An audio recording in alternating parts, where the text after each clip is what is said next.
Welcome back, viewers and subscribers. It's your girl, Star Flames, and in this video, we're going to talk about the drama surrounding Lemmy and the Zeus Network, because there are some reports that is suggesting that Lemuel Plummer, the CEO of Zeus, is facing allegations of betrayal and controversy. Some are claiming that he took the idea for the network, excluded other influencers, and profited from their work. DeStorm Power is coming out to let us know how Zeus Network came about, and it includes many other people other than Lemmy, such as Amanda Stern, King Back, and also too rayj. Let's take a look at what DeStorm Power had to say, because not only is he saying, he's coming with receipts, honey. So let's take a look at what he has to say, and then I'll get back with the rest of my commentary. So I see Lemuel Plummer, or Lemon Pepper as y'all call him, is up on X spewing lies. But let me tell you something. Never trust tweets, only trust receipts. I'm about to break down for you the entire situation when it comes to Zeus ownership. I get a call from a good friend of mine, Lemuel Morris. Congrats on your Emmy, by the way, my brother. Lemuel tells me that he has a colleague named Lemuel Plummer who wants to meet with me about starting a social network. His pitch was he wanted to start a black Netflix for influencers and call it the Social Network, which was already a Facebook movie, by the way. He offered me a good amount of equity in the company and said he was going to look out for Lemuel for connecting us. He never looked out for Lemuel. Now, at the time, I had the biggest series on the internet called the Cart Series. Wait, baby, don't do that, no. At over 500 million views, it was nominated for an Emmy, 4 Streamies, winning 2. Then Lemmy asked me, are there any other influencers I could bring on as partners, because we needed some heavy hitters in social media for this thing to work. I said, how about I reach out to another longtime friend of mine, King Batch. He had the numbers. Lemmy agreed. Batch agreed to join. Lemmy said we need one more partner, some diversity. So Batch reached out to Jake Paul, but Jake was working on another project and said, I'll at least give y'all an episode on round 1. Welcome to the Taj Mahal. Then Batch said, what about another good friend of ours, Amanda Cerny? She was getting millions of views, making millions of dollars off of brand deals. We all agreed. Now at this point, I broke down my equity so myself, Batch, and Amanda could have even equity across the board, and we all became co-founders. I met with DeStorm, King Batch, and Amanda Cerny, who were pretty big influencers.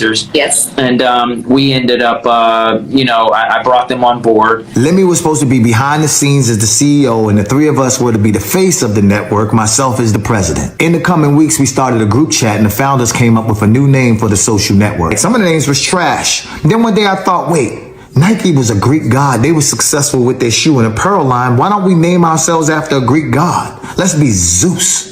So then Amanda's like, I had a dog named Zeus. Shoot, I like it. DeStorm actually came up with the name Zeus. We were strategizing and talking about different names. So then became the Zeus Network. In our operating agreement, Lemmy's job was to put up the money for the first round of content, which he'd get back as soon as we launched. Myself, Batch, and Amanda's job was to use our audience and our face and our likeness to blow up the company and give it a legitimate name. Lemmy's like, look guys, I'm a nobody, and you guys have the influence and celebrity to make this work. So that summer, we went hard as hell. Zeus just came out today. You on this book. Okay, you gonna die. At what point did you hear me say Zeus, man? When you looked at me and said Zeus? There's a number on the screen. Ignore that. It doesn't work. But the link in my bio does. Click on that right now and join Zeus today. Subscribe. As president, my job was also to go out and find as many creators as possible so that we could have enough content to live on the platform when it launched. To drive the necessary traffic to the platform, the flagship shows would be Batch, Amanda, and I also agreed to put season 2 of Cart onto Zeus. Shit, I even called in a favor from Uncle Snoop to pop up in the series, and he looked out for me. That tears apart. Strike 1. You've been watching too much Zeus, nephew. And then we spoke to 25 other creators who are also friends of ours and told them we'll give them a free series on Zeus if they promote the app. Let me promise all of them that they will get a percentage of the subscriptions.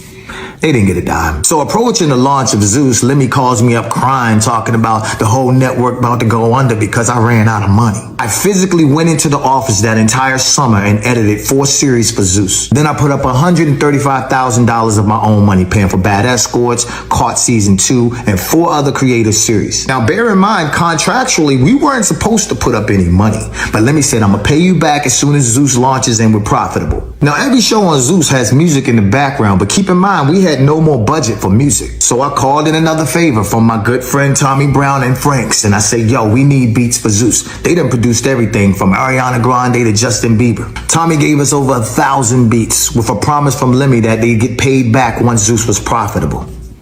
They never got paid. We understood that Zeus couldn't just be successful in social media, and we needed a partner in traditional media. So I talked to my boy Fonz, and he links me with Tiffany, who works at SAG-AFTRA. Zeus ended up signing a historic deal as the first social platform to partner with SAG-AFTRA. And because of this partnership, I was also able to get a lot of the creators and actors their SAG card because they had shows and series on Zeus. And let me end up stabbing SAG-AFTRA in the back, by the way. This is why I say don't trust tweets, only trust receipts. Let's keep it going. Now, since Zeus was a new platform and app, there was a lot of bugs that needed fixing. Now, our original tech partner, Nick, warned Lemmy that there was going to be some bugs and problems on launch day, but Lemmy ain't listen for shit.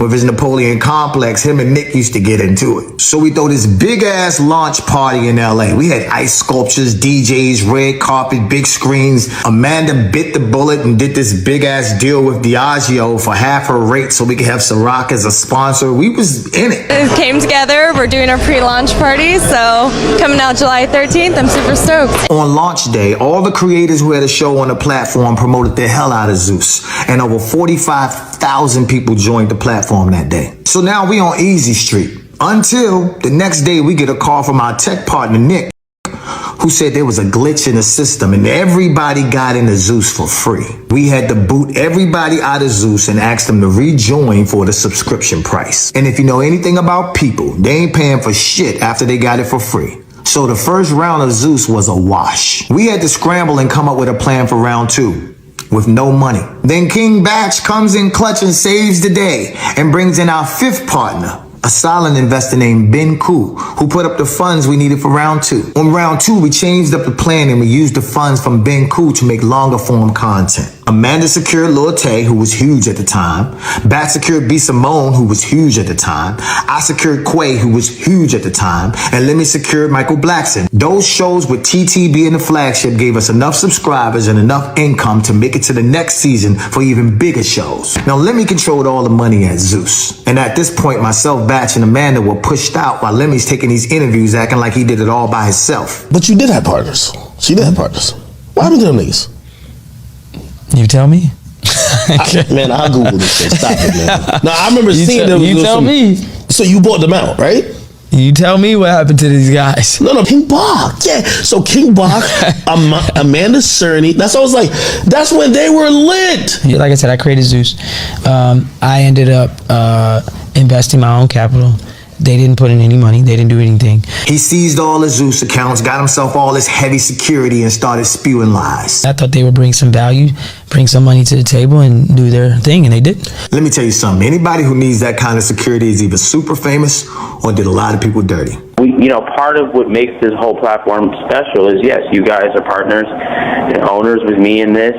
And what you bring to the table, like you said, is relationships. People would not do this if it wasn't because of you and King Batch and Amanda. And when you have a successful company like Zeus, you do something called partner payouts. Lemmy pays himself, but never pays his partners. To be totally transparent, we had a falling out because a good friend of ours, who is now a successful Latin artist and used to be Lemmy's assistant, told us that he assaulted her. Till this day, myself, Batch, and Amanda, we receive K1 tax documents stating that we make millions of dollars from the Zeus Network as partners. So we're paying taxes on money that we never received. So while Lemuel Plummer walks through Paris with 5 security guards and designer clothes and purchases, let me just read this, new home, RVs. Lemmy bought me a truck for my birthday. The Zeus Network bought you. Zeus bought it. Cybertrucks, cars, jewelry, and he's giving out bags to everybody who walks through Zeus's door. The partners who initially kept the lights on and made Zeus what it is today received nothing. Don't let the internet and lemon pepper fool you. We put them on. This guy's a fraud. I had a call a few years back with Lemmy and a Jason Tobert, who's also works there and is too cowardly to say something because he was on the phone call. And Lemmy is like, you guys are fucking losers. I'm gonna drag this case until you all broke. Zeus is worth $1 billion. You can't beat the machine. You'll never beat Zeus. And he's been dragging it. We spent over $1 million on lawyers already. Oh, they're not even part of the company. We have to sit up there and prove that he's on some bullshit. So we'll spend 3 months and a couple $100,000 just to prove that he's telling another fucking lie. We've been literally fighting this dude in court for 2 years, y'all. I found out that Zeus has multiple lawsuits that Lemmy done settled behind our backs. And when you hear all these women on TikTok or you hear rayj going off and shit. To all the women that's going through this with Lemmy and going through this with Zeus, like, we hear you and we're gonna help you. We're gonna stay in this room for 3 to 4 hours until you do what I tell you to do. I don't f that. Why not? Wait. You worked with him he's before? like the Black Harvey Weinstein. So while Lemmy flies on his private jets and throws out money to crowds off of a career full of lies, keep in mind that if he can do this to his partners, imagine what he would do to someone who is not. Anyway, y'all, this has been my TED Talk. I just wanted to explain to y'all the ownership of the Zeus Network, and you're looking at the fucking So guys, that is what is going on with Lemmy at this point in time. Now, I do hope that DeStorm Power gets the justice that he needs. Following this clip going viral, so many TikTokers have been stitching it, and they're saying they've always known that Zeus Network was just a fraud, and they're talking about Lemmy. Many people have also been saying it is just a shame to see how the network was basically built, and then as time passed, you could literally see the change in the development of the network, and there's always some kind of drama and chaos surrounding it. Also, many people are saying they do not appreciate how the network has basically degraded the Black community by the shows that they've hosted over the years. It hasn't been a positive light on the Black community. And to know that not only was Lemmy using the Black community for a come up and making a lot of money off it, to know that he was basically stealing from the co-founders and the people who made the network what it is definitely a disgrace. But at the same time, not coming to them as any surprise. Now, it is said that others are about to come out with their receipts exposing Lemmy. So I can't wait to see the next phase in this exposure as to how corrupt this man is. Now, I want to hear from you guys. What's your take? While you're at it, give this video a big thumbs up, share, stay safe, and we're going to talk some more in the comment section. Peace.